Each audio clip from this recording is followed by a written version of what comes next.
This is the Variety Show 2024.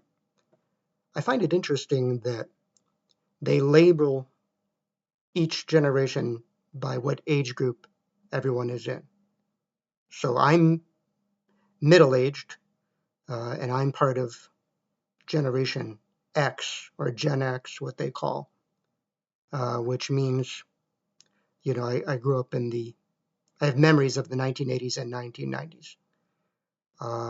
Then under me, as Generation X, you have the millennials. The millennials are people mostly in their 20s, are the millennials, and actually late 20s, 30s. Under them, late teens and early 20s, the newest one is what they're calling Generation Z. I don't know if that stands for zero, or the Zillennials. They also call them Zillennials, or Generation Z would be like when they're voting age, 18 years old and up to 25. Be under that, I don't know, the children, like, call them COVID babies and stuff. Above me, aging baby boomers, after being that I'm Generation Z. Generation X. I'm a Gen X. Above me is the aging baby boomers. That would be like the Clintons, Bill Gates, um, uh, President Trump, Sylvester Stallone, people like that. And the baby boomers are probably the biggest portion of the people still around as they get older, a lot in their 70s. Then the World War II generation, most of them are dead. I don't know, there's very few of them still even alive. And that would be like Bob Dole, who's dead, George Herbert Walker Bush, the father, or Pappy Bush, the father Bush, Bush 41, dead.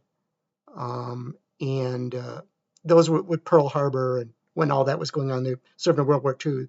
What Tom Brokaw wrote a book about them, the Grays generation. Most of them are dead.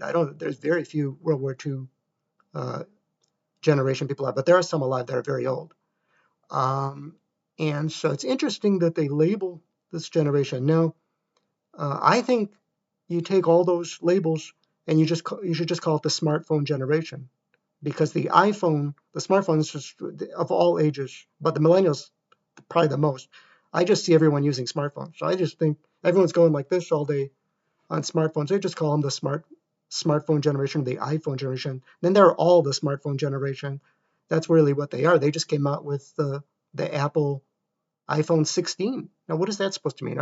This iPhone thing, are they going to come out with iPhone 25, or am I going to live to see iPhone 500?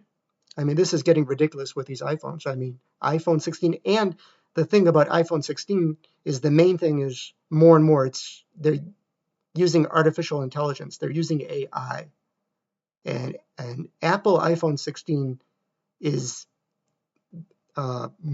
more artificial intelligence than the one before that and the one before that. This one is all about artificial intelligence. But after I don't know the details, but I know they're advertising. I just see that they're advertising that Apple iPhone 16 is all about artificial intelligence. That's the newest thing, and that's what they're advertising it as, that this is the artificial intelligence iPhone. And I don't know if I'm going to live to see the next one, which will be iPhone 17 and iPhone 18. And they have an Apple event every time they announce it, and Steve Jobs is dead. And I did a report on Steve Jobs one time. Very interesting. I did a report on him once for a public speaking class I was doing. But biblically, it fits perfect, because if you go by what the Bible says, it talks about 1948. It talks about the Israel generation, which is called the fig tree generation, which started in 1948. So the last 76 years, all this technology, from social media to artificial intelligence, we're 76 years since Israel, 1948. That's the smartphone generation. That's putting it in biblical terms. They're all dependent on their smartphones and smartwatches and all of this artificial intelligence. And that puts in perspective, instead of labeling Generation X and baby boomers and uh, Zillennials and Gen Z and millennials and COVID babies. They're all the smartphone generation. They're the 1948 Israel generation because all this technology is in the last 76 years it exploded. You know, there was no internet before in 1948. You know, so the technology I think defines us. And you instead of getting rid of all the labels, because I see older people are using smartphones, they're all fiddling with their smartphones. They're all part of the smartphone generation. And compliments of Steve Jobs and now Tim Cook, the current CEO of Apple. So this has been the Variety Show 2024.